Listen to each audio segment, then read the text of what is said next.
A to Z housing solutions by society plus.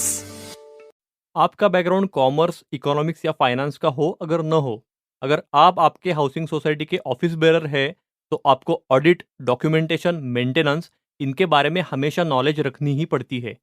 उसी में financial audit ये society के लिए बहुत ज़्यादा महत्वपूर्ण है, क्योंकि उसी ऑडिट पर हर एक हाउसिंग सोसाइटी की नींव खड़ी रहती है। इसीलिए फाइनेंशियल ऑडिट के बारे में एकदम डिटेल में जानकारी लेती है इस एपिसोड में।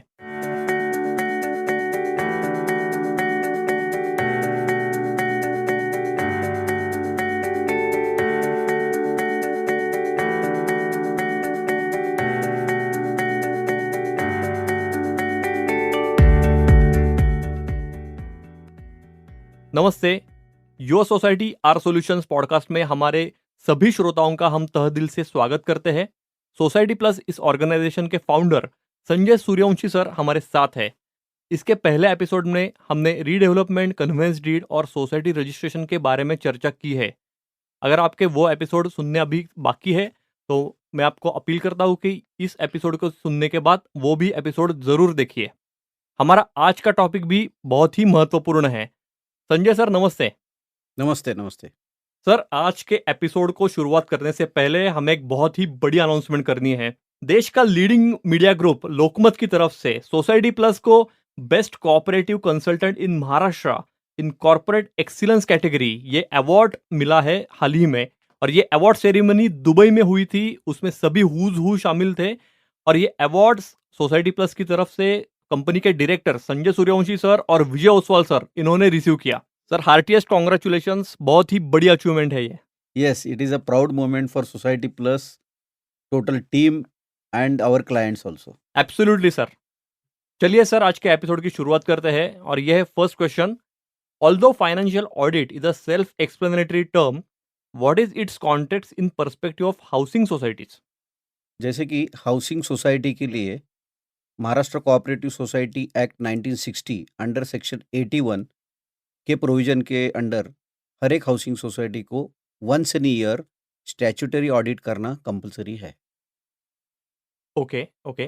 तो सर ये बताइए कि ये ऑडिट होता क्या है और ये ऑडिट कौन और कब करता है?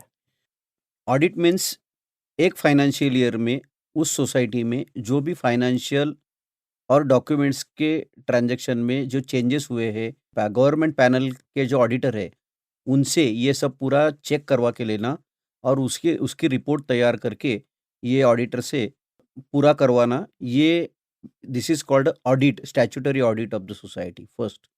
और कोऑपरेटिव डिपार्टमेंट ने सोसाइटीज़ को ऑडिट करने के लिए सेक्शन 81B ये के अंडर एक ऑडिटर पैनल बनाया है। और उस पैनल में से हर एक सोसाइटी को हर साल अपनी एजीएम में उस ऑडिट पैनल से एक ऑडिटर के अपॉइंटमेंट करनी पड़ती है। और वो ऑडिटर से फाइनेंशियल ईयर पूरा होने के बाद विद इन 4 मंथ्स ये ऑडिट पूरा करके गवर्नमेंट को सबमिट करना पड़ता है। सर, हम फाइनेंशियल ऑडिट के बारे में चर्चा कर रहे हैं और फाइनेंशियल ऑडिट मतलब फाइनेंस जो सोसाइटी का है वो मंथली मेंटेनेंस एक बहुत बड़ा कंपोनेंट रहता है। तो सोसाइटी का मंथली मेंटेनेंस कैसे तय किया जाता है? सोसाइटी का मंथली मेंटेनेंस ये बायलॉज नंबर 65, 66 एंड 13B ये प्रोविजन के अंडर 3 पार्ट में डिवाइड किया जाता है। वो 3 पार्ट में फर्स्ट है service charges and other charges, second है सिंकिंग फंड और थर्ड है रिपेयर मेंटेनेंस फंड। अब इसमें डिटेल अगर जाते हैं तो सर्विस चार्जेस में इंक्लूड होता है security charges, housekeeping, common electricity और एडमिनिस्ट्रेटिव सर्विसेज। और ये जो 4 एक्सपेंसेस है इसका जो भी टोटल एक्सपेंसेस आएगा ये सब मेंबर्स में इक्वली डिवाइड किया जाता है। और in addition to that water charges जो है वो नंबर ऑफ इनलेट्स के बेसिस पे, फ्लैट के नंबर ऑफ इनलेट्स के बेसिस पे कंट्रीब्यूट किए जाते हैं। सेकंड पार्ट जो है सिंकिंग फंड, ये sinking fund 0.25% of the construction cost of the flat पर एनम ये बेसिस पे कंट्रीब्यूट किया जाता है। और रिपेयर मेंटेनेंस फंड जो है वो 0.75% of the construction cost of the flat पर एनम कंट्रीब्यूट किया जाता है। So concluding that maintenance is a combination of fixed and variable components as per bylaws. अच्छा सर, आपने बहुत ही अच्छी तरह से एक्सप्लेन किया। लेकिन सर अब मुझे बताइए ये सर्विस चार्जेस, सिंकिंग फंड और रिपेयरिंग फंड, इन सब बातों को ध्यान में रखते हुए मेंटेनेंस फंड तय किया जाना चाहिए। लेकिन सब सोसाइटी इसका विचार करती है और नहीं करती है, तो मेंबर और उसकी दाद कहाँ मांग सकते हैं? सब सोसाइटी इसका विचार नहीं करती है, एक आज के इसमें। लेकिन अगर सोसाइटीज़ आज क्या कर रही है कि सोसाइटी के जो मेंबर है, उनमें मेजॉरिटी मेंबर्स जिस दिशा में, जिस तरह का जो अपना ओपिनियन उस मीटिंग में ये करते हैं, प्रेज़ेंट करते हैं, लॉजिक पे बेसिस पे मेंटेनेंस डिसाइड कर लेती है।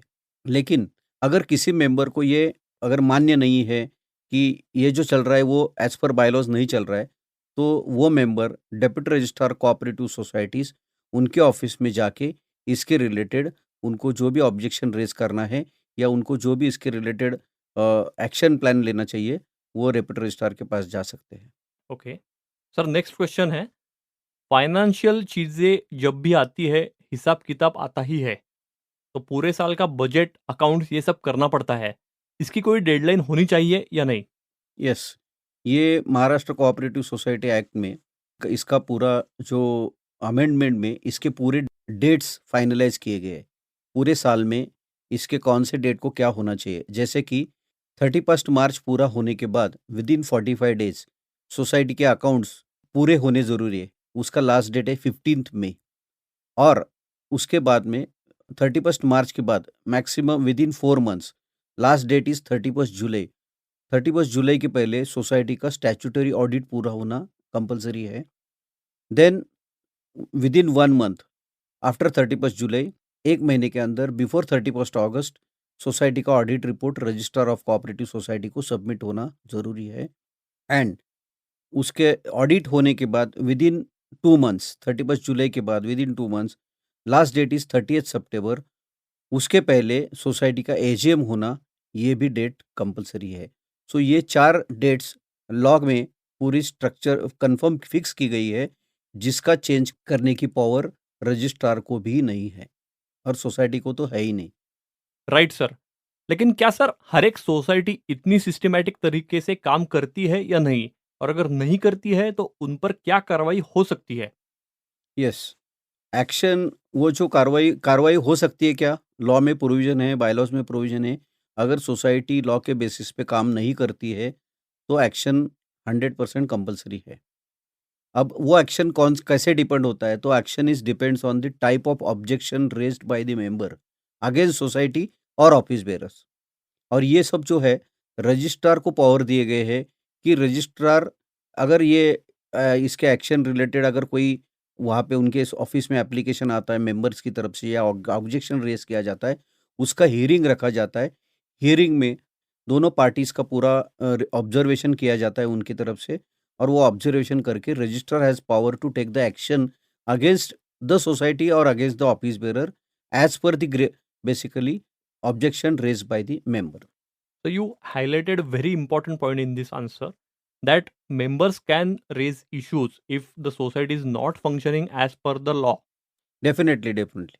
So, member have right to object Okay, if society is not working as per the bylaws. great. Sir, society के ईयरली बजट में अगर एजीएम ने कुछ गलतियां निकाली हो, उस पर कुछ आर्ग्यूमेंट्स हो, तो उसके बाद कैसे काम किया जाता है? कि एक तो ईयरली बजट में अगर एजीएम में कुछ गलतियां निकालती है तो उस पे फर्स्ट तो है कि अगर उसमें कोई डिस्क्रिपेंसी है, अगर वो आपकी डिस्क्रिपेंसी हमें समझ में आ जाती है, तो उसके लिए एक है, अगर वो रेक्टिफ़ाई करनी है तो आपको स्पेशल जनरल मीटिंग बुलानी पड़ती है। वो मेंबर्स के साथ शेयर करनी पड़ती है। मेंबर्स में उसके रिलेटेड जो भी चेंज ऑफ उसका ये रहेगा सॉल्यूशन, वो सॉल्यूशन व डिस्कस होके उसका रीअप्रूवल लिया जाता है स्पेशल जनरल मीटिंग में और बजट या स्टेटमेंट ऑफ अकाउंट्स रिवर्स किए जा सकते हैं। ऐसा ऑप्शन ये दिया हुआ है कि ये प्रोसेस है। अगर आपके ये बजट के बारे में मैं बोल रहा हूँ, अगर ऑडिटेड स्टेटमेंट रहेंगे तो उसके लिए प्रोसेस अलग है और बजट के लिए ये प्रोसेस है कि it can be rectified in the special general meeting. और इसमें एडिशनल एक ये भी है कि if till the budget is not reconfirm, managing committee can not work on the said work without getting the approval from the general body. क्योंकि अगर कोई इनिशियल आपको एक अथॉरिटी दी गई है लेकिन उसमें कोई डिस्क्रिपेंसी है, तो मैनेजिंग कमेटी ने वो काम बेसिकली वहाँ पे स्टॉप करना पड़ेगा, उसका रीअप्रूवल लेके ही they can start the work. अगर ये चीज़ मालूम होते हुए भी अगर उन्होंने उसके बारे में कोई एक्शन ली या सोसाइटी का कोई फाइनेंशियल उन्होंने एक्सपेंसेस किए, तो उसकी रिस्पॉन्सिबिलिटी पूरी मैनेजिंग कमेटी पे आ सकती है। सर, आप ये लॉ की प्रोविजंस बहुत ही डिटेल में बता रहे हैं। शायद ही इतना नॉलेज किसी को होगा, तो मैं श्योर हूँ कि बहुत सारी सोसाइटीज़ आपको अप्रोच होगी फाइनेंशियल ऑडिट के लिए। तो सर, सोसाइटी प्लस या आपकी कंपनी हाउसिंग सोसाइटीज़ को किस प्रकार की मदद कर सकती है? यस, डेफिनेटली सोसाइटी प्लस ये हाउसिंग सोसाइटी सॉल्यूशंस को ही मध्य रखते नज़र रखते हुए काम करती है। तो society plus have team of experience auditor through which Society Plus plays a mediating role of connecting those auditors and get the smooth audit done within the time of cooperative department। ये first service society की तरफ से कि auditor पूरा basically connect करके auditor से पूरा audit करवा के देने की सर्विस सोसाइटी प्लस देती है। In addition to that society plus audit के लिए रिक्वायर्ड जो डॉक्यूमेंट होते हैं, एक है फाइनेंशियल के डॉक्यूमेंट, दूसरे है स्टैट्यूटरी डॉक्यूमेंट, ये पूरे प्रिपेयर करने के लिए भी सोसाइटी प्लस इसमें पूरा ये प्रिपरेशन का सर्विसेज देती है। दूसरा है सोसाइटी प्लस इसमें जैसे कि पहले तो जैसे चेंज होता गया, अभी digitally people members societies are expecting a digital support from the auditor और digital support from the consultant. तो यहाँ पे मुझे ये कहना है कि society plus is digitally equipped also. We are ready with the digital support for all the with the software, with the upgraded knowledge in this area also। और मुझे कहने में ये खुशी होती है कि सोसाइटी प्लस लास्ट 30 साल में सोसाइटी प्लस ये पुणे में ये सर्विसेज दे रही है। आज तक हमने 1000 से ज़्यादा सोसाइटीज़ को ये सर्विस दी है और ये पूरा पूना का बेंचमार्क है। सही बता रहे हैं सर, ये सच में बेंचमार्क है। 1000 plus society is a huge number. और जैसा आपने बताया कि डॉक्यूमेंट्स का कंप्लायंस हो या डिजिटल सपोर्ट हो, पूरा सपोर्ट सोसाइटी प्लस आज दे रही है सोसाइटीज़ को, इसीलिए इतनी ज़्यादा तादाद में सोसाइटी प्लस को अप्रोच हो रही है। सर, अब एक लास्ट क्वेश्चन, हाउसिंग सोसाइटीज़ में मतलब हर एक सोसाइटी में कुछ लोग ऐसे होते हैं जिनका हर एक बात पर कुछ ना कुछ ऑब्जेक्शन होता ही है, तो इन सब लोगों को हैंडल कैसे करना चाहिए? एक्चुअली सीधी सी बात है सर कि महाराष्ट्र सोसाइटी जो है वो कोऑपरेटिव एक्ट के अंडर और स्पेसिफिकली बायलॉज के प्रोविज़न के अंडर बेसिकली रजिस्टर्ड हुई है। तो सोसाइटी का जो कारोबार चलाना है, वो बायलॉज के प्रोविज़न के अंडर चलाना हर एक मैनेजिंग कमेटी का काम होता है और वो उनके लिए और सोसाइटी के लिए कंपल्सरी है।